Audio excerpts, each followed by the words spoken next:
우리는 살아가면서 많은 유혹을 받을 때가 있습니다. 저도 예가 아니에요.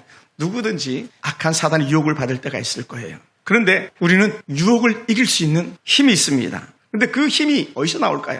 그 힘은 바로 우리에게 주신 성령으로 말미암아서 성령이 충만할 때 이기는 영적인 에너지가 나오는 거예요. 사명을 감당하기 위해서 우리가 사명에 집중하다 보면 성령이 우리에게 이끌어 가심에 따라서 영적인 분별력을 가지고 믿음 사명 감당토록 길을 열어주시거든요. 만약에 내가 감당해야 될 사명이 보이기 때문에 그 어떤 유혹에도 흔들리지 않는다는 것을 우리는 알게 될 것입니다. 그러나 우리가 살면서 사명을 생각하지 않고 살다 보면 온갖 유혹에 넘어지게 되어 있습니다.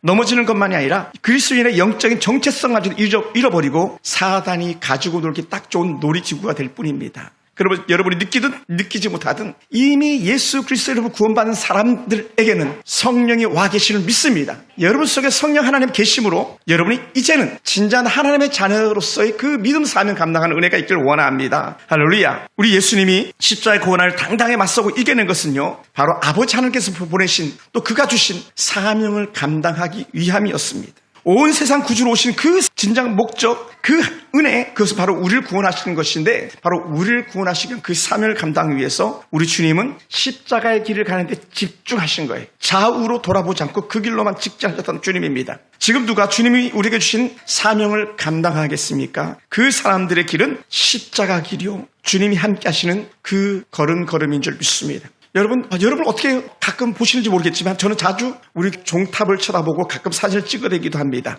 우리가 종탑 위에 세워진 십자가는요, 아주 멀리서도 잘 보여요. 너무 좋습니다. 저 국민은행 사거리에서도 우리에게 십자가 종탑이 보일 때도 있습니다. 너무 좋습니다. 높은 산 위로 올라가면요, 그 모습이 더욱더 뚜렷하게 보일 거예요. 밤이 되면 십자가의 불빛이 어두운 곳을 환하게 비치기도 합니다. 이 빛이 켜지게 된 것은 한 성도의 아름다운 헌신이 있었기 때문에 그렇습니다. 그분의 헌신이 십자가의 불을 밝혔고 간판에 서울풍상행교회라는 간판에 불을 환히 비췄던 것처럼 오늘 우리 삶, 우리 속에서도 예수 그리스도의 그 십자가 은혜, 십자가 그 불빛보다도 훨씬 더한 은혜 빛이 비춰지길 주님으로 축원합니다. 참된 그리스도인들은요, 모든 삶이 십자가의 사랑으로 가득 차 있는 줄 믿습니다. 여러분, 개 한 마리, 꽃게 한 마리 살 때도 알이 꽉 찼는지 안 찼는지 눌러보고 더 들어보고 막 해보고 사지 않습니까? 물어보고 사지 않습니까? 오늘 예수 그리스도의 십자가 은혜가 우리가 꽉 차 있길 원합니다. 십자가 은혜로 넘쳐는 저와 여러분 되길 축원합니다. 십자가의 사랑 없이는요, 우리의 구원도 없고 십자가의 은혜 없이는 진정한 풍요로움도 없습니다.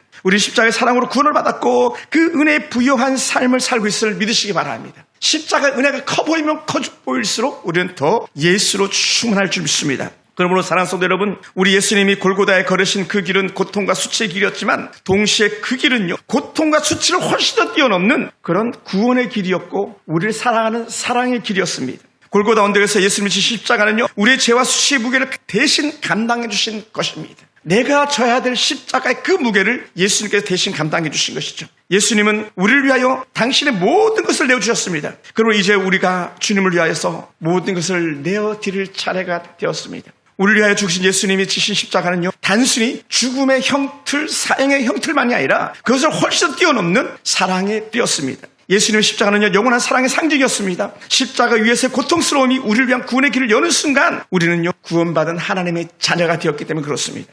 그러므로 사랑하는 성도 여러분, 오늘 우리가 십자가 앞에 설 때에 우리의 마음에는 오직 감사와 헌신과 주께서 주신 사명으로 될 줄 믿습니다. 예수님이 십자가 위에서 다 이뤘다라고 외치셨을 때 그것은 단지 그분의 고난의 끝이 아니라 우리에게 새로운 구원을 향한 길을 여셨음을 선포해주고 있는 그런 시간이었습니다. 예수님이 이루신 그 십자가의 고난은 하나님 아버지의 가장 놀라운 사랑의 표현이었습니다.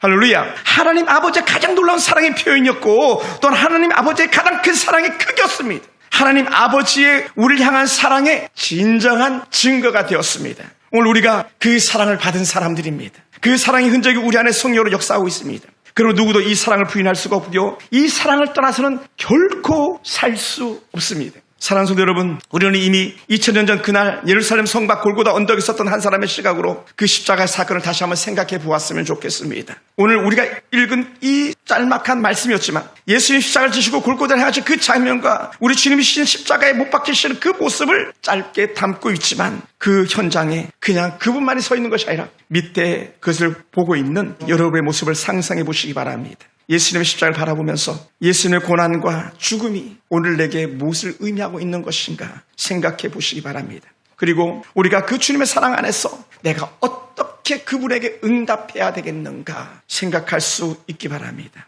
그러므로 사랑하는 성도 여러분, 우리가 십자가 길을 걸으시는 바라보면서 요한복음 19장 17절 읽었던 말씀을 한번 다시 한번 읽고 싶습니다. 그들이 예수를 맡으며 예수께서 자기의 십자가를 지시고 해골이라는 곳으로 나가셨다. 십자가를 지시고 해골이라고 불리는 골고다 언덕을 오르시는 장면이 여러분에게는 어떻게 보이고 있습니까?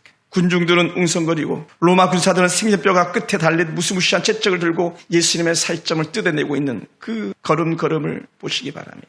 예수님의 얼굴은 피투성, 머리에는 가죽관이 깊이 박혀 피가 흐르고 있는 그 모습이 바로 저와 여러분의 죄 때문이었다는 것이죠. 특히나 저 멀리 보이는 골고다 언덕에 한 걸음 한 걸음 내딛어서 올라가야 될 그 골고다 언덕의 십자가, 그 동산까지 내딛는 걸음은 결코 쉬운 발걸음이 아니었을 것입니다. 골고다 언덕길로 올라가신 예수님은 단순히 혼자 걸어가시는 걸음이 아니었습니다. 우리 모두를 대신해서 걸으시는 걸음이었고 우리의 아버지 하나님께서도 그 걸음에 함께 하시지 않았을까 생각됩니다. 그것은 우리 모두를 대신해서 걸으신 주님의 걸음, 허물과 죄로 죽었던 우리를 살리시기 위한 그 걸음이었음을 믿습니다. 오늘 저와 여러분의 모든 죄가 씻기를 받고 정결하게 되는 것은 바로 십자가 고난의 그 걸음이 있었기 때문에 가능한 겁니다. 예수님이 원수를 완전히 짓밟아 이기신 은혜의 흔적일 수도 있습니다.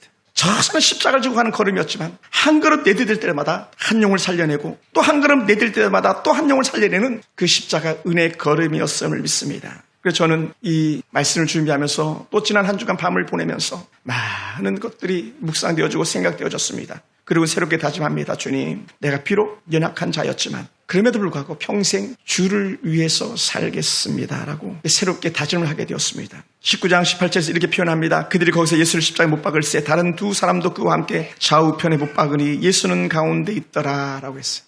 예수님 십자가에 달리실 때 주변에 참으로 다양한 사람들이 있었습니다. 예수님을 따르던 제자들도 있었고 예수님의 가족들, 예수님의 어머니도 그곳에 계셨습니다. 예수님이 주신 떡을 먹고 물고기를 먹었던 사람들도 그곳에 있었을 것이고 예수님께서 벌떡벌떡 앉아있는 장애인들도 있었을 것이고 눈을 뜨게 된 소경도 그곳에 있었을 것입니다. 많은 사람들이 있었을 것입니다.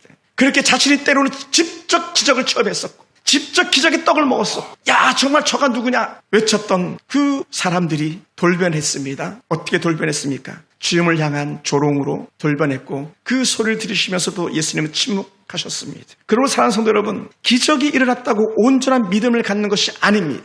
10명의 나병 환자들이 몸이 나았다고 10명이 다 예수께로 달려가는 것이 아니었습니다. 나면서 걷지 못했던 사람이 걸었다고 해서 예수님을 끝까지 따라간 걸음도 없었습니다. 우리도 하나님이 기적을 보여주시면 더 잘 믿을 것 같고 기도 응답이 오면 더 잘 믿을 것 같지만 그러나 다는 아니었더라는 것이죠. 그리고 저는 오늘 다시 이렇게 말씀드리고 싶습니다. 우리는 말씀의 토대 위에 바른 신앙을 가지고 살 때에 주님을 배반하거나 도망치지 않습니다. 말씀의 토양 없이는 자기의 믿음을 지키는 것은 불가합니다. 왜냐하면 하나님께서 말씀으로 역사하시는 분이기 때문에 그렇습니다. 기적을 보았던 사람들의 태도가 그것을 증명해주고 있습니다. 십자가에 달리신 예수님을 조롱하고 비웃고 침뱉고 때리는 행동이 바로 그것입니다. 기적을 보여봐, 기적을 보여봐, 기적을 보여봐. 그랬던 사람들의 모습이 바로 그것이었습니다. 그러면서 지금 십자가 밑에서도 사람들이 또다시 말합니다. 너가 남은 구원했을 때 너는 구원할 수 없더냐 이렇게 말하면서 예수님을 조롱하면서 예수님께서 또 다른 기적을 보여주길 소망했었죠. 사랑하는 성도 여러분, 예수님을 기대했던 사람들의 기대, 더 많은 빵과 떡과 눈의 호강을 원했던 사람들의 기대는요, 초라한 십자가로 끝이 났습니다.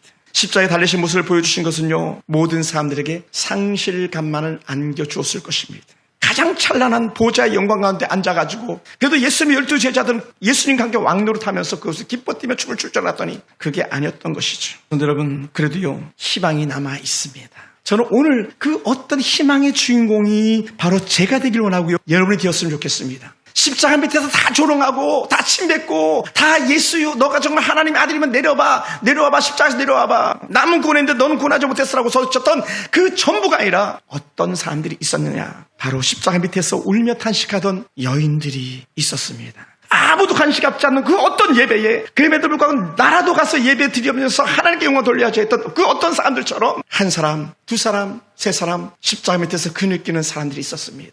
다 도망친 것 같았지만 그 예수님의 12 제자 중에 요한은 그 옆에 남아 있었습니다. 그래서 예수님께서 그 요한으로 여겨지는 제자에 이렇게 말합니다. 보라 내 어머니라. 말을 향해서 보라 내 어머니라. 전에는 마리아가 자신의 어머니였다면 이제부터는 십자가 이후 사건은 너가 내 어머니를 책임져라 라고 말씀하시는 요한에게 어머니를 부탁하는 그런 일들도 있었습니다. 그리고 성경은 놀랍게 표현해요. 예수님께서 십자가에서 부탁하신 그 말씀 듣고요, 요한은 예수님의 어머니를 모시고 가서 자기 집에서 섬겼다라고 말합니다. 얼마나 놀랍습니까? 사랑하는 성도 여러분, 예수님의 십자가 밑에서 울던 여인들은요, 겁도 없이 예수님의 시신에 향제를 넣기 위해서 무덤까지 찾아간 여인들이었습니다. 제자들은 다 도망가고 숨었는데 그 십자가 밑에서 예수님의 십자가 바라보면서 훌쩍훌쩍 울던 그 여인들이 결국은 마지막까지 헌신의 걸음을 내딛던 사람이에요. 저는 오늘 이 자리에 있는 여러분이 그런 사람 되기 원합니다. 다 떠나도 주님 내가 남아있습니다. 다 버려도 나는 주님을 버리지 않겠습니다 하면서 마지막까지 남아서 예수님의 몸에 향기를 넣기 소원했던 마리아 같은 그 여인이 바로 저와 여러분이 되기 원합니다. 당시 유대인으로서는 최고의 지위를 가진 사람이 있었습니다. 우리가 흔히 입에서 자주 고백되어지는 아리마대 요셉이라는 사람입니다. 예수님의 처형 소식을 듣고 무려 약 8km 이상이나 달려왔습니다. 자신의 안전이나 사람들의 눈을 의식하지 않고 빌라도에게 가서 시신을 내어달라고, 예수님의 시신을 내게 달라고 하면서 예수님의 시신을 수급한 사람이 바로 아무도 주목하지 않던 아리마대 요셉이라는 사람이에요. 가장 믿음이 좋았던 베드로도 아니었습니다. 야후 요한도 아니고 야고보도 아니었고, 그렇게 창짝을 만지고자 했었던 그런 사람들이 아니었습니다. 아무도 주목하지 않던 한 사람이었어요. 모르게도 이런 사람이었을지도 몰라요. 저 뒤에서 앉아있는 우리 대은이나 또 옆에 있는 우리 어떤 친구 같은 가온이 같은 그런 친구였었을지도 모릅니다. 당연히 교회 안수 집사님하고 장로님하고 권사님들이 할 줄 알았더니 예수님 곁에 있는 아무도 알아주지 않는 저리가 했을 법한 그 사람이 예수님의 시신을 수급하는 바로 아리마대 요셉이었다는 것이죠. 그리고는 더 놀라운 은혜의 헌신이 뭡니까? 자기가 쓰려고 했던, 가족을 쓰려고 했던 그 무덤을 예수님에게 내어주는, 새 무덤을 내어주는 헌신에까지 다다르는 모습을 보게 됩니다. 뭐라고요? 아무도 주목하지 않던 아리마대 사람 요셉이 그 헌신의 주인공이 되는 거예요. 또한 요한복음 3장 16절에 이분 때문에 나왔는데 니고데모라는 사람입니다. 예수님의 시신에 향제를 넣기 위해서 이른 새벽에 무덤으로 찾아갔습니다. 전에 니고데모는요, 사람들의 눈에 안 띄려고 밤중에 예수님을 찾아갔던 사람들이거든요. 밤중에 몰래, 내가 예수님한테 따라가면 안 되는 거 아니까 몰래 예수님 당신 도대체 누구십니까? 하면서 찾아갔던 그 니고데모가 십자가에 달리신 주님 때문에 자신의 모습을 헌신하는데 향제를 넣기 위해서 새벽에 예수님의 무덤가를 찾아갔던 사람이라는 거예요. 무려 자신의 재산, 노동자의 몇 년치에 해당하는 돈을 들여가지고 향제를 사서 그렇게 예수님의 무덤가에 갔습니다. 노동자의 몇 년치나 되는 그 값비싼 제일 좋은 향을 사가지고 간 사람이 바로 이 니고데모라는 사람이었습니다. 만약에 저와 여러분이 그 역사의 현장에 있었다면 어떤 모습이었겠습니까? 오늘 여러분이 예수님의 죽으심에 대해서 어떻게 생각하고 받아들이고 있습니까? 그것이 여러분의 믿음의 모습입니다. 그 믿음의 모습이 여러분의 삶 속에 증명되고 있음을 기억하시기 바랍니다. 어제 한 친한 형님 목사님이 저한테 이런 얘기를 하시더라고요. 신 목사, 내일 이 예화 좀 써라. 저 설교 시간에 예화 별로 많이 안 합니다. 아니야, 꼭 써. 내가 이 예화 썼는지 안 썼는지 내가 너 설교 나중에 들어볼 거야. 막 그러더라고요. 그래서 부득불 여기다 그 예화를 삽입해 봅니다. 한 가지 질문입니다. 10개의 사과가 있는데 그 중에 7개를 내가 먹었어요. 그럼 몇 개가 남았겠습니까? 10개의 사과를 내가 먹었어요. 7개 사과를 내가 먹었어요. 몇 개가 남았어요? 예? 몇 개가 남았어요? 7개 빼기 10 빼기 7은 얼마예요? 3개가 남아야 되잖아요. 근데요, 그 형님이 이렇게 말하다가 너 임마 틀렸어. 7개가 남은 거예요. 먹는 게 남는 거라고요. 먹는 게 남는 거다. 먹는 게 남는 거다. 여러분, 그리스도인들에게서 남는 게 뭔지 아십니까? 여러분이 잘 먹고 잘 살고 부자가 되는 게 아니라는 거예요. 그럼 뭐냐? 주 앞에 온전히 헌신된 것들만 남는다는 거예요. 그래서 제가 10개의 사과 이 얘기를 딱 듣고, 헌신만 남겠구나. 세상의 모든 다른 것들은 다 헛것, 불에 타서 사라져가는 지푸라기가 태우면 불티가 막 하늘로 올라가서 흔적도 없어지는데, 세상의 것들은요, 흔적도 없이 불티처럼 날아가 사라져버리지만, 여러분이 주를 위해서 헌신했던 그 아름다운 순간순간들은 여전히 남아서 여러분의 귀한 은혜의 상급이 될 줄 믿습니다. 할렐루야. 그러다 보니 사랑하는 성도들, 오늘 우리에게도 주시는 도전과 헌신의 결단들이 있습니다. 빌라도가 패를 써서 십자가에 위에 붙이니 나사렛 예수 유대인의 왕이라고 기록되었다라고 그 19절에 기록되는데, 빌라도는요, 나사렛 예수 유대인의 왕이라는 패를 써서 십자가에 붙였지만 그것이 조롱거리인 줄 알았지만, 조롱하려고 썼던 패였지만 그것이 온 천하 만민에게 정말 예수님이 왕이시라는 것을 선포하는 계기가 됐다는 거예요. 할렐루야. 말도 안 되는 그런 패를 붙였는데, 그런데 그게 진짜 패, 진짜 일이 맞았던 거예요. 따라합시다. 예수님이 진짜 왕입니다. 아멘. 푸틴, 지난주 금요일날 얘기했지만, 푸틴이 아무리 막 사슴 피 가지고 목욕하려도 그놈은 곧 죽습니다. 죽어요. 수백억을 들여가지고 의료진들에게 죽지 않는 그런 방법을 개발해봐라, 노화되지 않는 셈포를 개발해봐라 했지만요, 다 죽게 돼 있습니다. 그러나 여러분에게는 영생의 보장이 있음을 믿습니다. 할렐루야. 따라합시다. 죽어요. 그런데 안 죽어요. 아멘. 다 죽습니다만은 그런데 우리는 안 죽어요. 왜? 우리에겐 영생의 보장이 있습니다. 그러니 예수 믿는 것은요, 살만 나는 거예요. 지금 십자가 달리신 예수님은요, 참으로 우리의 왕이시고 온 세상 구주십니다. 예수님의 힘, 예수님의 통치의 권세는요, 세상 권세가 아니라 아버지 하나님의 권세였었고, 그것은 세상적인 어떤 것이 아니라 아버지 하나님의 사랑과 희생과 섬김이었습니다. 십자가는요, 사랑과 희생과 섬김의 아름다운 결정체입니다. 우리는 이 예수님 십자가 앞에서 그러면 어떻게 살아야 되겠습니까? 예수님께서는 우리의 죄를 위해서 모든 걸 내어주셨습니다. 그렇다면 우리는 예수를 위해서 무엇을 내어드릴 수 있겠습니까? 우리의 삶과 헌신, 그리고 우리의 사랑과 믿음을 내어드릴 수 있는 그런 모습이 되길 원합니다. 예수님을 따르는 길은요, 쉽지 않지만 예수님이 걸으신 그 길을 우리도 따를 때 진정한 생명과 평안함이 있기 때문에 그렇습니다. 니고데모나 아리마대 요셉이나 마리아나 또 다른 어떤 여인들처럼 사람들의 눈치를 보지 않고 담대하게 믿음의 행보를 걸었던 것처럼 우리도 어떤 환경과 조건을 따지지 않고 나도 주님을 섬기며 살겠습니다라고 하는 그런 거룩한 은혜의 결단들이 우리 가운데 있기를 원합니다. 십자가의 주님, 십자가에서 내려와 부활의 주님으로 우리 가운데 나타났던 그 영광스러운 주님이 오늘 저와 여러분의 자랑거리가 되기 원합니다. 우리의 모든 죄를 용서하신 하나님의 크신 사랑을 생각하며 그분을 위해 살겠다고 하는 영적인 다짐이 오늘 우리 가운데 이루어지기를 원합니다. 할렐루야. 사랑하는 성도 여러분, 제 친구 목사님 교회가 너무나도 힘이 어려운 때에 그래도 교회를 지키겠다고 목사님 기도해 주세요, 신 목사님 기도해 주세요 할 때에 물론 당연히 기도하죠. 그런데 거기서 끝나지 않고 진짜 기도하는 것은 그들과 함께하는 거다. 그래서 제가 한밤중에 그 교회를 가가지고 그 교회에서 같이 자리를 지키면서 거기서 남들은 잘도 자는데 전 잠이 오지 않더라고요. 그래서 계속 주여 주여 기도하다가 또 기도하다가 또 기도하다 보니까 나를 꼴딱 세웠었습니다. 새벽 5시에 쳐들어온다 그랬는데 4시에 쳐들어올지도 몰라. 그런데 4시가 됐어요. 안 왔어요. 5시가 됐어요. 안 왔어요. 6시, 7시, 8시. 그러더니 아침 9시가 되니까 그 용역 300명이 수근수근거리면서 나타나기 시작하더라고요. 그리고는 교회를 감싸고 있던 저와 그 온 교회 성도들이 우리 교회를 내줄 수 없다라고 그렇게 한가하면서 때로는 종탑 위에서 때로는 옥상 위에서 또 때로는 바닥에서 그렇게 자리를 지킬 때에 그들은 포기하고 돌아갔습니다. 그리고는 2차까지, 2번째까지 그렇게 교회를 빼앗겠다고 찾아왔었는데 아직 결말 나지 않은 전쟁입니다만은 왜 제가 이 말을 하냐면 진짜 사랑한다는 것은요, 입으로 하는 게 아닌 거예요. 진짜 사랑은요, 헌신이 뒤따르는 거예요. 진짜 사랑은요, 흔적이 남는 겁니다. 그것을 헬라어로 스티그마라고 말하는 십자가는요, 예수님의 사랑의 흔적, 아버지 하나님의 눈물의 결정체입니다. 그냥 우리가 구원받은 것이 아니라 십자가 은혜가 구원의 산 증거가 되었습니다. 독일의 디트 보네프 목사님은 이렇게 말했습니다. 값싼 은혜는 설교 없이 죄사함을 받는 것이고 십자가 없는 은혜이며 그리스도 없는 은혜다. 반면에 값비싼 은혜는 우리를 위하여 하나님이 자기 아들을 보내신 그것을 믿는 하나님의 은혜이다. 하나님을 믿고 나를 위해서 대신 십자가 지신 것을 믿어야 그것이 진정한 은혜라고 말씀하시는 그 디트 보네프 목사의 말씀을 이렇게 보게 됩니다. 우리는 하나님 주신 십자가 은혜로 사는 사람들입니다. 하나님이 예수님과 함께 걸어놓으신 그 십자가의 사랑의 사다리를 타고 천성을 향해서 한 계단 한 계단 올라가는 그런 사람들인 줄 믿습니다. 십자가가 우리에게 사닥다리가 되어주지 않았다면 우리에게 구원은 없습니다. 예수님의 그 십자가 은혜, 예수님의 그 십자가 사랑을 이제는 진정으로 자랑할 때가 되었습니다.